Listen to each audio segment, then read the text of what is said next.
Latest news updates కోసం ఇప్పుడే download చేసుకోండి media effects app. Welcome to media effects. యూజర్లు సౌలభ్యం కొరకు వాట్సాప్లో తరచూ అప్డేట్స్ వస్తుంటాయి. ఇటీవల వాట్సాప్ 2 GB వరకు ఫైళ్లను పంపడానికి అనుమతించింది. ఇప్పుడు వాట్సాప్ ఇంటర్నెట్ లేకుండా ఫైళ్లను పంపే అవకాశాన్ని అందిస్తుంది. ఫొటోస్, వీడియోస్, ఇతర ఫైళ్లను ఇంటర్నెట్ కనెక్షన్ లేకుండా ఆఫ్లైన్లో షేర్ చేయవచ్చు.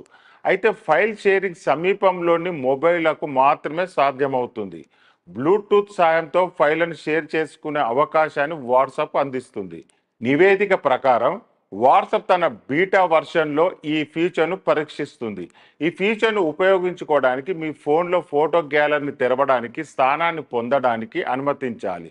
సమీపంలోని పరికరాలను కూడా అనుమతించాలి. సాధారణంగా చాలా యాప్లు ఇలాంటి అనుమతులను అడుగుతాయి. ఈ యాప్లు అన్ని ఫీచర్లు పనిచేయడానికి ఈ అనుమతులు మంజూరు చేయడం కూడా అవసరం.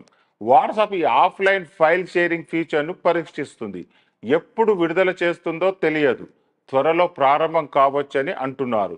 మీరు ఫైల్ షేరింగ్ ఫీచర్ వద్దనుకుంటే మీరు దీన్ని ఎప్పుడైనా మాన్యువల్గా నిలిపివేయవచ్చు. తాజాగా వాట్సాప్ మరికొన్ని ఫీచర్లు ప్రవేశపెట్టింది.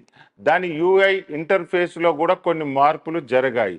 మీరు వివిధ వాట్సాప్ ఛానల్లో చూడగలిగే అప్డేట్స్ అనే కొత్త ట్యాబ్ను తీసుకువచ్చింది.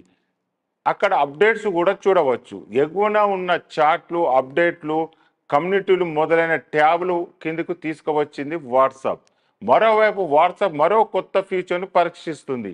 ఇటీవల ఆన్లైన్ అని పిలువబడే ఈ ఫీచర్లో మీరు ప్రస్తుతం ఆన్లైన్లో ఉన్నా లేదా ఇటీవల ఆన్లైన్లో ఉన్న మీ పరిచయాల జాబితాను చూడవచ్చు.